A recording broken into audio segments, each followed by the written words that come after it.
তাহলে টানা 2 মাস ধরে 10 দলের তুমুল লড়াই, তুমুল প্রতিদ্বন্দ্বিতার পর অবশেষে আমরা আইপিএলের শেষ সপ্তাহে দাঁড়িয়ে রয়েছি, একেবারে অন্তিম পর্বে, অন্তিম মুহূর্তে বলতে পারেন। তো এই 70 ম্যাচ ধরে গ্রুপ পর্বে যে তুমুল প্রতিদ্বন্দ্বিতা হলো 10 দলের মধ্যে, অবশেষে এখন 4টা দল পড়ে রয়েছে: Punjab Kings, Royal Challengers Bengaluru, Gujarat Titans আর মুম্বাই ইন্ডিয়ান্স। তো এদের মধ্যে প্রথম 2 দল হিসেবে শেষ করেছে যেহেতু ওই জায়গায় পাঞ্জাব আর বেঙ্গালুরু, তাই এরাই প্রথম কোয়ালিফায়ারে মুখোমুখি হবে ওই মূল্যানপুরে।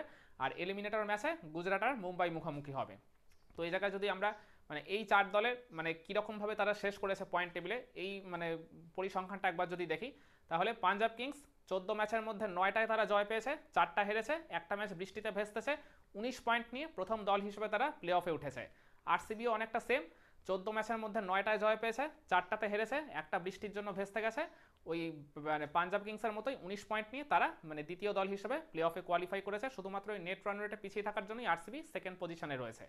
থার্ড পজিশনে থাকা গুজরাট টাইটান্সও 14 ম্যাচের মধ্যে তারা 9টায় জয় পেয়েছে, 5টায় তারা হেরেছে, তারা 18 পয়েন্ট নিয়ে তৃতীয় দল হিসেবে প্লে অফে কোয়ালিফাই করেছে। আর অপরদিকে মুম্বাই ইন্ডিয়ান্স, যাদের শুরুর দিকে প্লে অফে কোয়ালিফাই করার সম্ভাবনাই ম্যাক্সিমাম লোক দেখেনি, তারাও শেষের দিকে দারুণ প্রত্যাবর্তন করে ওই 14 ম্যাচের মধ্যে 8টায় জয় পেয়েছে, 6টায় হেরেছে, 16 পয়েন্ট নিয়ে তারা চতুর্থ দল হিসেবে প্লে অফে কোয়ালিফাই করেছে।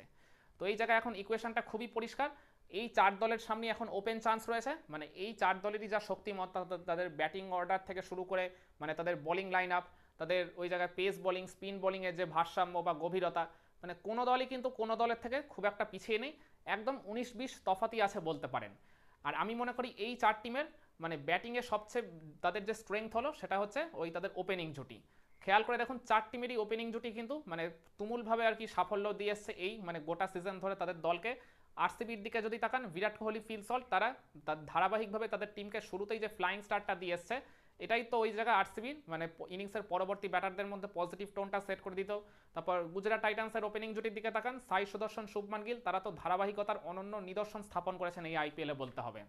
আর অপরদিকে ওই মুম্বাই ইন্ডিয়ান্সের ওপেনিং জুটির দিকে তাকান, রোহিত শর্মা, রায়ান রিকেলটন, শুরুর দিকে তারা কিছুটা নিষ্প্রভ থাকলেও 4-5 ম্যাচ পর থেকে তারা কিন্তু নিজেদের ঝলক দেখাতে শুরু করেছে। যদিও রায়ান রিকেলটনকে প্লে অফে পাবে না মুম্বাই ইন্ডিয়ান্স, তার পরিবর্তন হিসেবে তারা জনি বেয়ারস্টোকে নিয়ে রেখেছে, আরেক বিধ্বংসী ইংলিশ ব্যাটার।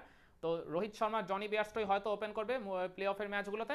তো তারাও কিন্তু এই জায়গায় মানে জম হয়ে উঠতে পারে অপোনেন্টের জন্য।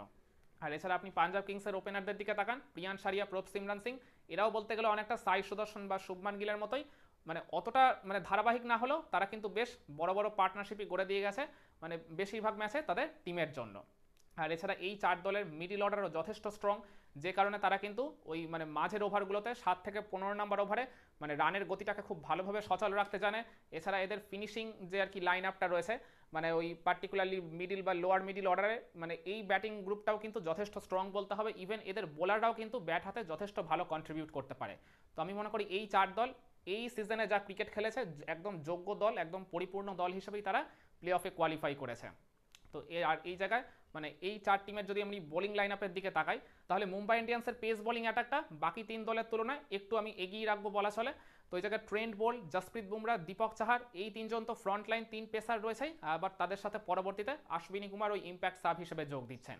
তো এই 4জন প্রিমিয়াম পেস বোলার থাকার পর তো মুম্বাই ইন্ডিয়ান্সের পেস বোলিং অ্যাটাককে আপনাকে সেরা বলতেই হবে। আর এছাড়া তাদের স্পিনার হিসেবে মিচেল স্যান্টনার, কারণ শর্মা তো থাকছেনই, আর উইল জ্যাকসও মাঝে মধ্যে 1-2 ওভার এসে হাত ঘুরিয়ে দিচ্ছে। তো আমি বলবো মুম্বাই ইন্ডিয়ান্সের বোলিং অ্যাটাকটা কিন্তু বাকি 3 দলের তুলনায় একটু বেশি পরিপূর্ণ। আর অপরদিকে আপনি অন্যান্য দলের বোলিং অ্যাটাকগুলো যে খুব একটা খারাপ তা কিন্তু নয়, তবে আরসিবির স্পিন অ্যাটাকটা আমি বলবো তুলনামূলক কিছুটা দুর্বল বাকি 3 দলের তুলনায়, কারণ আরসিবি এই জায়গায় ওই ক্রুনাল পান্ডিয়া আর ওই সুয়ার শর্মার উপরই ডিপেন্ড করছে। এই দুজন মানে খারাপ যে পারফর্ম করেছে তা নয়, কিন্তু মানে বাকি দলগুলোর সাথে যদি আপনি কম্পেয়ার করেন কিছুটা আর কি পিছিয়েই থাকবে বলতে পারেন। কিন্তু পেস বোলিং অ্যাটাক কিন্তু এদের যথেষ্টই ভালো বলতে হবে। ভুবনেশ্বর কুমার, যশ দয়াল এরা তো ধারাবাহিকভাবে পারফর্ম করেই আসছেন। ভুবনেশ্বর কুমার তার সেরা ছন্দে না থাকলেও মাঝে মধ্যে তিনি কিন্তু বেশ ভালোই বোলিং করছেন ওই জায়গায়। আর জশ হেজেলউড, যিনি কিনা মিসিং ছিলেন, তিনিও হয়তো বা এই প্লে অফের ম্যাচ থেকে আর কি আরসিবির একাদশে ফিরে আসবেন। তো ওই জায়গায় জশ হেজেলউডের ইনক্লুশনটা কিন্তু আরসিবির বোলিং অ্যাটাককে আরও অনেকটা শক্তিশালী করে তুলবে বলে আমি মনে করি। আর এছাড়া আপনি যদি পাঞ্জাব কিংসের পেস অ্যাটাকের দিকে তাকান, ওখানে আর্শদীপ সিং রয়েছে, মার্কো ইয়ানসেনকে তারা আনফর্চুনেটলি পাবে না প্লে অফের ম্যাচগুলোর জন্য, ওই তিনি টেস্ট চ্যাম্পিয়নশিপ ফাইনালের প্রস্তুতির জন্য দেশে ফিরে যাচ্ছেন। তো তিনি না থাকলেও অসুবিধা নেই, আজমাতুল্লাহ ওমরজাই তো রয়েছে, কাইল জেমিসনকে তারা সাইন করিয়েছে, বিজয় কুমার বৈশাখ রয়েছে যিনি যথেষ্ট আর কি ভালো পারফর্ম করছেন লাস্ট কয়েক ম্যাচ ধরে। তো পাঞ্জাবের পেস বোলিং অ্যাটাক নিয়েও কোনো রকম সমস্যা হওয়ার কথা নেই। স্পিনার হিসেবেও তাদের ওই জায়গায় হারপ্রীত ব্রার যথেষ্ট কনসিস্টেন্ট পারফর্ম করছেন, ইউজি চাহাল রয়েছেন। আমি মনে করি এই পাঞ্জাব কিংসের বোলিং লাইন আপটাও কিন্তু যথেষ্ট পরিপূর্ণই। আর গুজরাট টাইটান্সেরও এই জায়গায় একই রকম কথা প্রযোজ্য।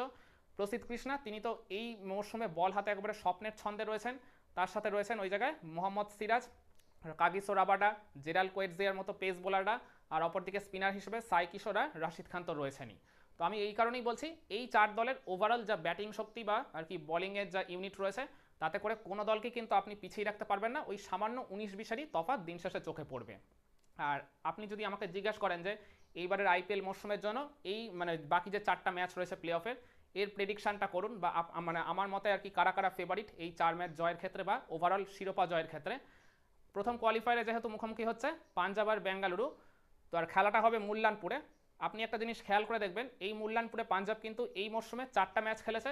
পাঞ্জাব ওভারঅল তারা যথেষ্ট কনসিস্টেন্ট পারফর্ম করেছে, পার্টিকুলারলি অ্যাওয়ে ম্যাচগুলোতে তারা যেভাবে আর কি ডমিনেট করেছে অপোনেন্টের উপর, কিন্তু মানে মুল্লানপুরে পার্টিকুলারলি খেয়াল করে দেখবেন তারা কিন্তু খুব একটা সেভাবে ডমিনেট করতে পারেনি। 4 ম্যাচের মধ্যে 2টা জিতেছে, 2টা হেরেছে।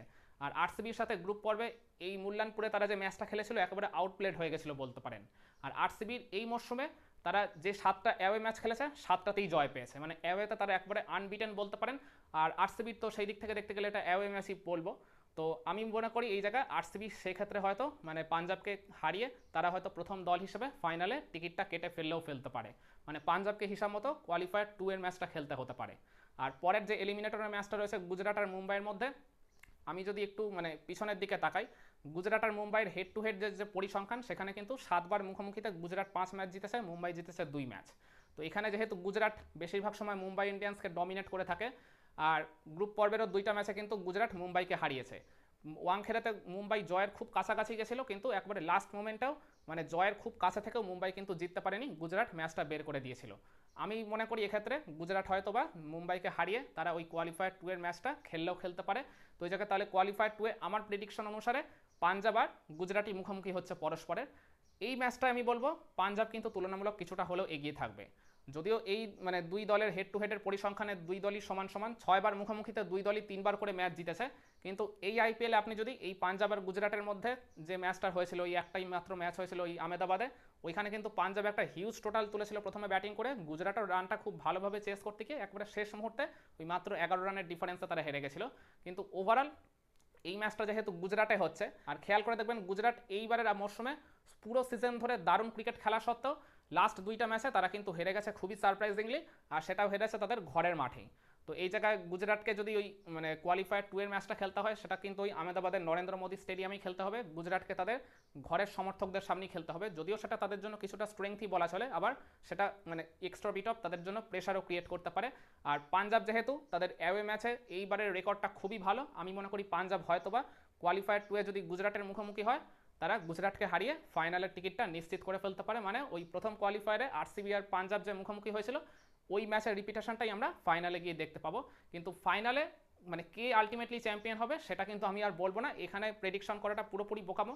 ফাইনালে ওই পার্টিকুলার ডেতে যে টিম বেটার ক্রিকেট খেলবে, সব ডিপার্টমেন্টে যারা তুলনামূলক একটু হলেও অপোনেন্টের থেকে এগিয়ে থাকবে, তারাই কিন্তু দিন শেষে শিরোপাটা ঘরে তুলবে। কিন্তু আপনি যদি আমাকে ব্যক্তিগতভাবে জিজ্ঞেস করেন, আরসিবি আর পাঞ্জাব এই 2 দল কিন্তু এখনও একবারও মানে আইপিএল ট্রফি জেতেনি, মানে এই 2 দল যদি ফাইনালে মুখোমুখি হয় তাহলে আমরা একজন নতুন চ্যাম্পিয়ন পেতে চলেছি। কিন্তু ওই যে আমি মানে আমার ব্যক্তিগত চাওয়ার ইচ্ছা সেটা হচ্ছে আমি বিরাট কোহলির হাতে একবার হলো আইপিএল ট্রফিটা দেখতে চাই। কারণ আপনি যদি পাঞ্জাব কিংসের টিমটার দিকে তাকান, শ্রেয়াস আয়ার ক্যাপ্টেন যিনি কিনা গত মরশুমেই ওই as a captain Kolkata Knight রাইডার্সকে ট্রফি জিতিয়েছিলেন, মানে তার মানে টিম হয়তো চেঞ্জ হয়েছে কিন্তু আইপিএল ট্রফি জয়ের স্বাদ তো তিনি পেয়েছেন। সেই কারণেই আমি মনে করি মানে বিরাট কোহলি যিনি ক্রিকেট জীবনে সব কিছু জিতে ফেলেছেন, তার কোনো কিছুই অ্যাচিভমেন্টের আর বাকি নেই, শুধু এই একটাই অধরা রয়েছে এই আইপিএল ট্রফিটা। তো আলটিমেটলি দিন শেষে আমি মানে আগামী মঙ্গলবার 3 জুন আইপিএল ট্রফিটা আমি বিরাট কোহলির হাতেই দেখতে চাই। একমত হবেন আমার সাথে? আপনারা কাকে সাপোর্ট করছেন বা আপনারা কার মানে কোন দলের হাতে দিন শেষে এই আইপিএল ট্রফিটা দেখতে চান? কমেন্ট করে আপনার মতামতটা জানাতে পারেন।